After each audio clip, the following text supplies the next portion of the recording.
Bem-vindos de volta à disciplina de Química Ambiental. Nesta apresentação, nós faremos o debate do resultado, né, das respostas do questionário da primeira unidade. Então, nós vamos apresentar o gabarito e comentá-lo.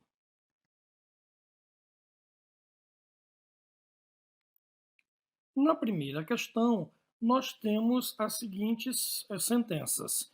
Meio ambiente refere-se ao verde, às plantas e aos animais selvagens, porque o ser humano é um animal e faz parte do ambiente. Então, nós temos aqui duas sentenças ligadas, né, por uma afirmação de que uma depende da outra. Então, a pergunta é: a primeira sentença é verdadeira e a segunda é falsa? A primeira sentença é falsa e a segunda é verdadeira?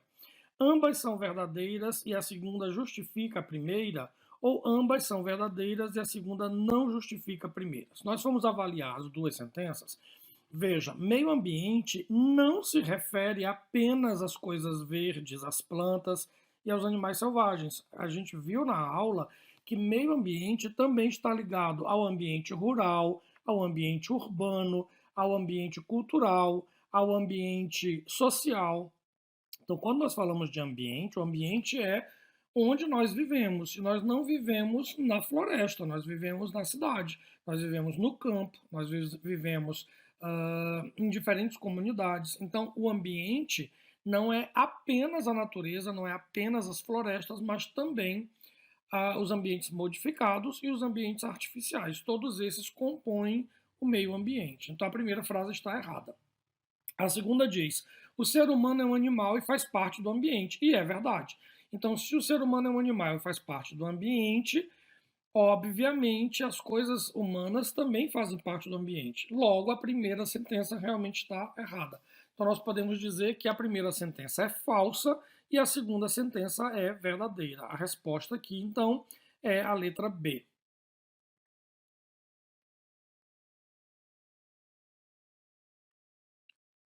Na segunda questão, o que nós vemos é que há uma afirmação de como nós podemos considerar a cidade. Então, a cidade pode ser considerada como um ambiente natural, como um ambiente modificado, como um ambiente alterado ou como um ambiente artificial. A verdade é que, como eu mencionei na questão anterior, a cidade é um ambiente criada pelo ser humano, ela não brota sozinha, ela não surge sozinha.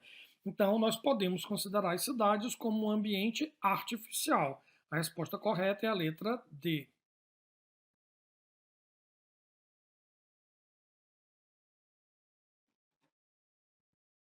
Na questão 3, a pergunta é: como podemos definir um ecossistema? As opções são um conjunto de todos os aspectos físicos do ambiente. Letra B, a população, ou seja, o conjunto de indivíduos de uma espécie. Letra C, a comunidade e os aspectos físicos de um espaço em determinado intervalo de tempo. Ou a letra D, a comunidade, ou seja, o conjunto de seres vivos de uma região em um dado tempo. Então, nesse caso, a resposta certa é a letra C. O ecossistema é formado pela comunidade, ou seja, o conjunto de seres vivos de diferentes espécies que interagem entre si em um determinado espaço, em um determinado intervalo de tempo, e também aquele espaço físico e as condições físicas, além do próprio espaço físico, né? As condições físicas como o clima, a umidade, a incidência de luz, enfim, todas as questões físicas e o conjunto de seres vivos, que a gente chama de comunidade ou de biocenose, compõe então o ecossistema. Assim, a resposta certa é a letra C.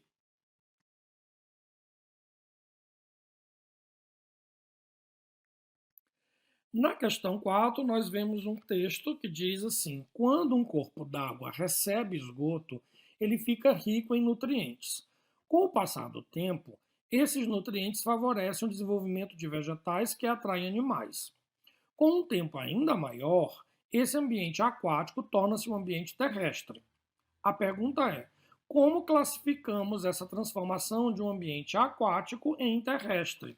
As opções são A, transição primária, B, sucessão primária, C, sucessão secundária e D, transição secundária. Nós, na ecologia, chamamos essa mudança de um ambiente aquático para um ambiente terrestre de sucessão secundária. Sendo assim, a resposta certa é a letra C.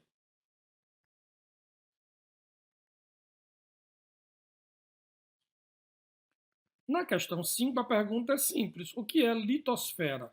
E as opções são A, a camada externa e sólida do planeta. B, o manto ígneo abaixo da crosta terrestre. C, o núcleo do planeta formado de ferro e níquel. E D, todo o material sólido presente no planeta, desde o núcleo até a poeira que flutua no ar. A resposta correta é a letra A. A gente chama de litosfera apenas a camada externa e sólida do planeta, onde os organismos vivos se desenvolvem, onde a gente tem troca de materiais. As camadas mais internas, embora elas possam eventualmente trocar material com as camadas externas por terremotos ou erupções vulcânicas, mas elas não são chamadas de litosfera. A litosfera, então, é essa camada externa e sólida do planeta, onde a vida se desenvolve, né?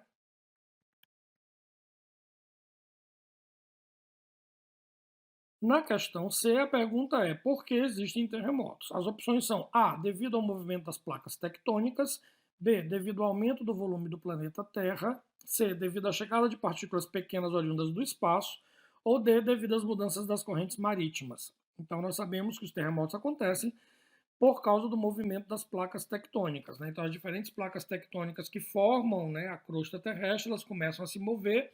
Em algumas situações elas se afastam, em outras situações elas se aproximam, e aí esse choque ou esse afastamento gera essa onda, né, sísmica que se espalha pelo planeta. Então, o terremoto é causado pelo movimento das placas tectônicas. A resposta certa é a letra A.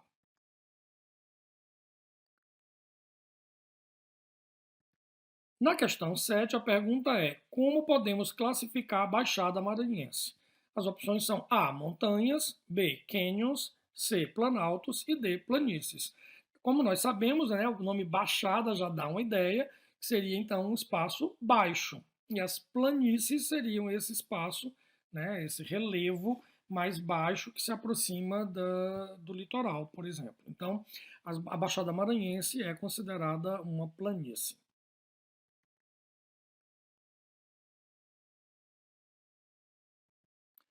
A questão de número 8 pergunta: podemos dizer que o solo é um ecossistema? As opções são A, sim, pois é composto de uma matriz física e de organismos que nela habitam. B, não, pois é composto unicamente de material não vivo, como fragmentos de rocha. C, não, pois é composto apenas de substâncias orgânicas e inorgânicas. E D, não, pois ele não se altera ao longo do tempo, mantendo sempre a mesma composição. Já vemos que a letra D é errada, né? O solo se modifica ao longo do tempo, ele não é constante.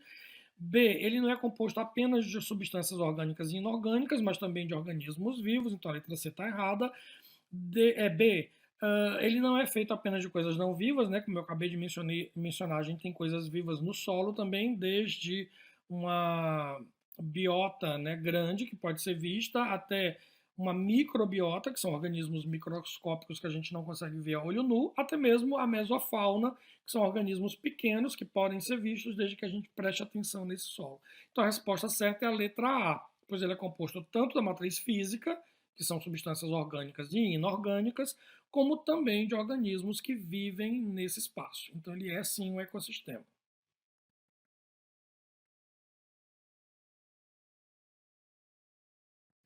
Na questão 9, a pergunta é: qual grupo de organismos é responsável pelas chamadas nitrificação e desnitrificação? Esses processos, que é a transformação de nitrogênio gasoso em nitrato, no caso nitrificação, ou a transformação de compostos, né, de nitrato em nitrogênio gasoso, que a gente chama de desnitrificação. Esses processos são feitos, né, exclusivamente por bactérias. Então a resposta certa é a letra D.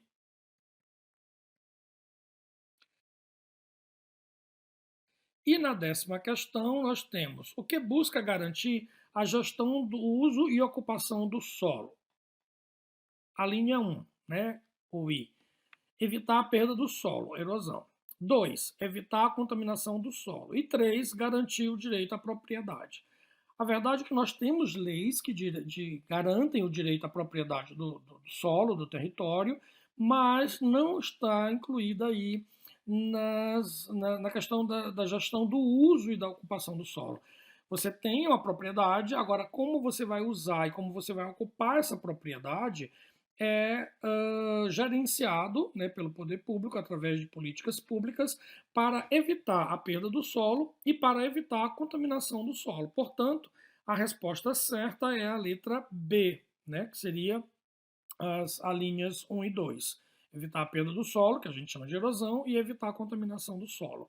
A propriedade é garantida por uma série de outros instrumentos legais.